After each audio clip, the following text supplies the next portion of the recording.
Hey, c'est Logan et je te propose un petit récap de ce qui s'est passé cette semaine dans la pop culture. Bienvenue dans Pop Actu.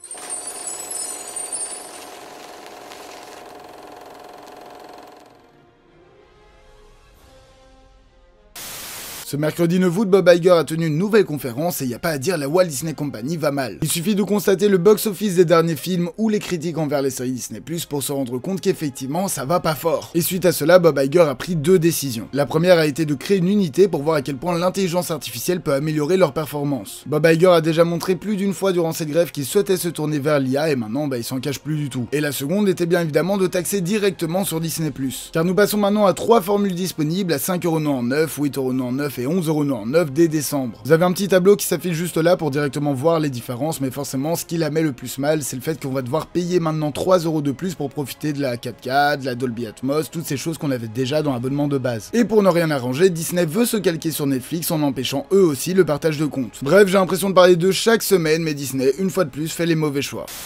Sorti en 2010 sur PS3 et Xbox 360, nombreux sont les fans qui voulaient redécouvrir Red Dead Redemption sur des consoles plus récentes. C'est maintenant chose faite car Rockstar a dévoilé une bande-annonce pour annoncer la sortie du jeu sur PS4 et Nintendo Switch, et c'est déjà le 17 août. Le problème, c'est qu'il ne s'agit pas d'un remake avec des graphismes et techniques améliorées, mais d'un simple portage, c'est-à-dire exactement le même jeu qu'il y a 13 ans. Qui pique le plus c'est son prix, car 50€ pour le même jeu sans amélioration, bah ça fait mal. Mais Take-Two se justifie en disant que le prix a été fixé suite à une étude de marché, et que bon, il y a aussi le DLC Undead Nightmare inclus, donc ça va. Bref, au final, on a quand même l'impression que Naughty Dog s'est moins foutu de ses fans avec son remake de The Last of Us pour 80€.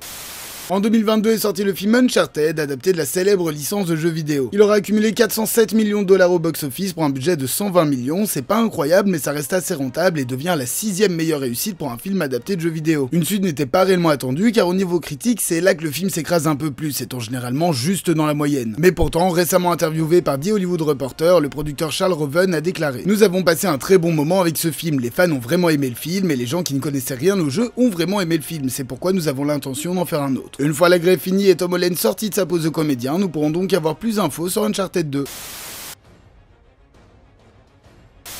Une nouvelle affiche pour Blue Beetle a été dévoilée. Les artistes VFX américains se sont créés leur propre syndicat afin de se protéger des conditions de travail déplorables, notamment mises en place par Marvel. Une première bande-annonce et affiche pour The Continental a été diffusée. Jackie Chan serait de retour dans le prochain film Karate Kid. Une suite au film La Main serait en projet chez A24. Sidney Sweeney jouera Julia Carpenter dans Madame Web. Echo ne devrait plus sortir en 2023. Une première affiche pour Quiz Lady a été dévoilée. De nouvelles affiches de personnages pour la série X-Men 97 ont été diffusées. Wonder Woman 3 serait finalement annulée. Au final, y a rien d'officiel, on sait plus trop où on en est. David Harbour a déclaré qu'il arrêterait de jouer dans des séries une fois que la saison 5 de Stranger Things aura fini son tournage. Une première affiche et bande-annonce pour Nos Pires Amis 2 ont été dévoilées. De nouvelles images de The Marvels ont été diffusées. Une nouvelle affiche pour L'Anon 2 a été dévoilée. Une suite au film de Harder Day Fall est en projet chez Netflix. Une première bande-annonce pour South Park Snow Day, 3ème jeu de la licence, a été dévoilée. Saw 10 durera 1h58. Le jeu Tortue Ninja, le dernier Ronin, a été officiellement annoncé. Hunger Games, la balade du serpent et de l'oiseau chanteur, durera 2h45. Et pour finir, Florence Pugh aurait le premier choix de Disney pour interpréter le rôle de réponse dans le live-action.